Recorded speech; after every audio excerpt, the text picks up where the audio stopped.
Men's hands studied me as I stumbled in heels I still wasn't used to wearing. And I realized I'd never been touched by this many people at once in my entire life. Careful, Marcus said, his palm against my lower back. These shoes are death traps, Ethan added, his hand on my hip, keeping me upright. You good?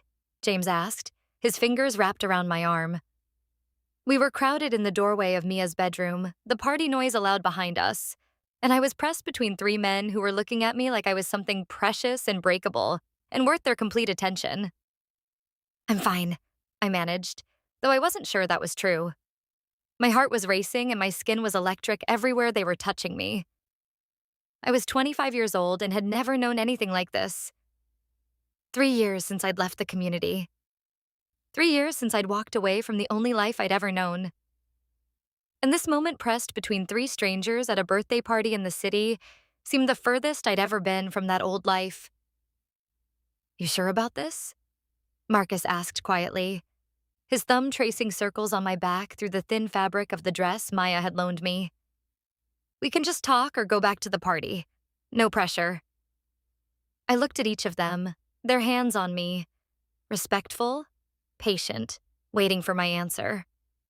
In my old life, I'd been told exactly what I was allowed to want, exactly what was permitted, exactly who I was supposed to be. I'm sure, I said. 4 hours earlier, I almost didn't go to the party.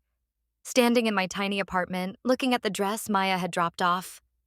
Short, fitted, nothing like the plain dresses I'd worn for the first 22 years of my life. I'd known that familiar panic, the one that said I didn't belong in this world, that I'd made a mistake leaving, that I'd never figure out how to be normal out here. Then my phone buzzed. You're coming. I already told people about you. Don't make me look like a liar. What did you tell them? That you're brave and amazing and they're going to love you. Now put on the dress and get your ass over here. So I put on the dress and the heels and the makeup that Maya had taught me to apply. Looked in the mirror and barely recognized myself. 3 years out and I was still learning how to dress, how to talk, how to exist in a world that had been forbidden my entire life. The English world, my family called it. Sinful, dangerous, wrong. I took a breath and left my apartment. The party was overwhelming from the moment I walked in. Music I didn't recognize, people dancing in ways that would have gotten them shunned. Alcohol flowing freely, couples kissing openly. All of it would have been impossible, unthinkable in the community I'd left. Rachel. Maya appeared, pulling me into a hug. You look amazing. Come on. There are people I want you to meet. She dragged me through the crowd to the kitchen where three men were standing, talking and laughing. They looked up when we approached. Guys, this is Rachel, the one I told you about. Maya grinned at me. Rachel, this is Marcus, Ethan, and James. They're good people. Be nice to her. We're always nice, Marcus said, his smile warm. He was tall, handsome, with dark eyes that seemed genuinely kind. Speak for yourself, Ethan teased. He was shorter, muscular, with an easy confidence. I'm occasionally an asshole. Ignore him, James said, pushing his glasses up. He's mostly harmless. Can we get you a drink? Maya squeezed my arm and disappeared back into the party, leaving me with the three of them. So Marcus said as Ethan handed me something fruity in a red cup. Maya says you're new to the city. 3 years now. Still feels new sometimes. Where are you from? James asked. Pennsylvania. Small community. Very small. I sipped the drink. I tasted alcohol, but not much. Different from here. How different? Ethan asked, moving closer. The kitchen was crowded and we were pressed together, his shoulder against mine. I could have been vague, could have kept it simple, but something about the way they were looking at me, actually interested, actually listening, made me honest. I grew up Amish, left 3 years ago, so very different. They didn't react the way most people did. No shocked faces or invasive questions or treating me like a museum exhibit. That must have taken courage, Marcus said simply. Or stupidity. Still not sure which. Courage, James said firmly. Definitely courage. We talked about my old life carefully. About their lives.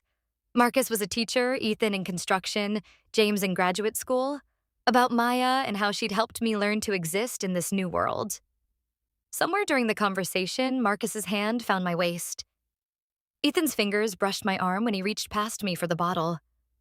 James moved closer when someone pushed through the kitchen. And suddenly, I was surrounded by them. Their attention focused entirely on me. "Is this okay?" Marcus asked quietly, his hand warm through the thin dress. "We don't want to make you uncomfortable." In my old life, being touched like this, casual, intentional, interested, would have been impossible, forbidden, sinful. "It's okay," I said, and my pulse quickened. "I'm still learning what I'm comfortable with, but I'll tell you if something isn't." "Good," Ethan said, his hand settling on my hip.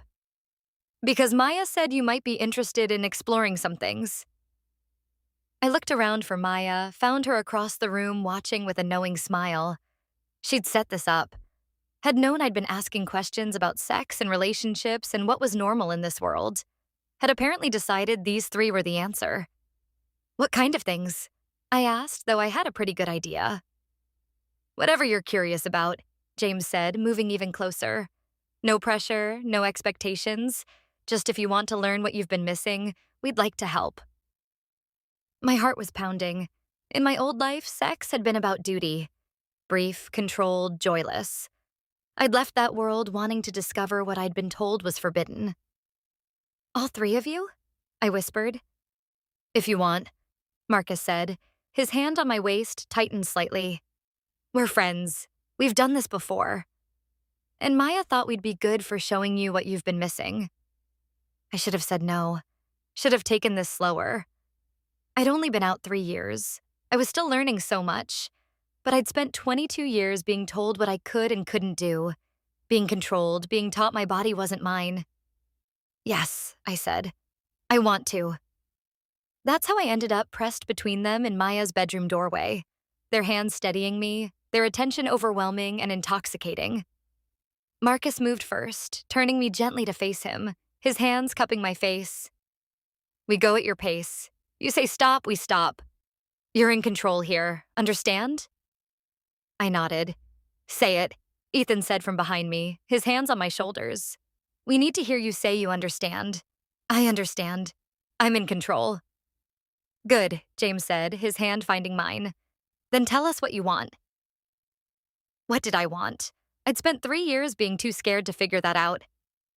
"I want to know what I've been missing," I said finally. "I want to understand what it's like when someone actually cares about what I want." "Then let us show you," Marcus said and kissed me. It was nothing like the kisses I'd experienced before.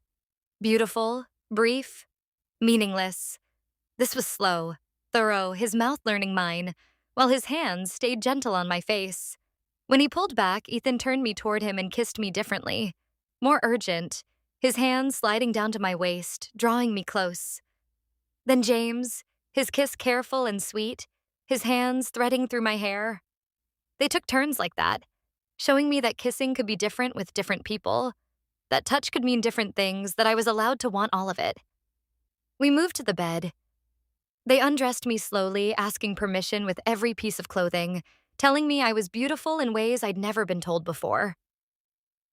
"You're perfect," Marcus murmured, his hands sliding up my sides. "You don't have to say that." "I'm not saying it because I have to." Ethan interrupted, his mouth on my shoulder. "I'm saying it because it's true." They touched me everywhere, hands learning what made me gasp, what made me press closer, what made me whisper yes and more and please. I won't describe every detail because some moments are private, but I'll say this. They were patient and attentive and focused entirely on me. They showed me that pleasure wasn't something to be ashamed of, that my body was mine to share or not share, that wanting was allowed. We stayed together through the night, learning and exploring and discovering. Sometimes it was one of them, sometimes two, sometimes all three, surrounding me with attention I'd never imagined possible.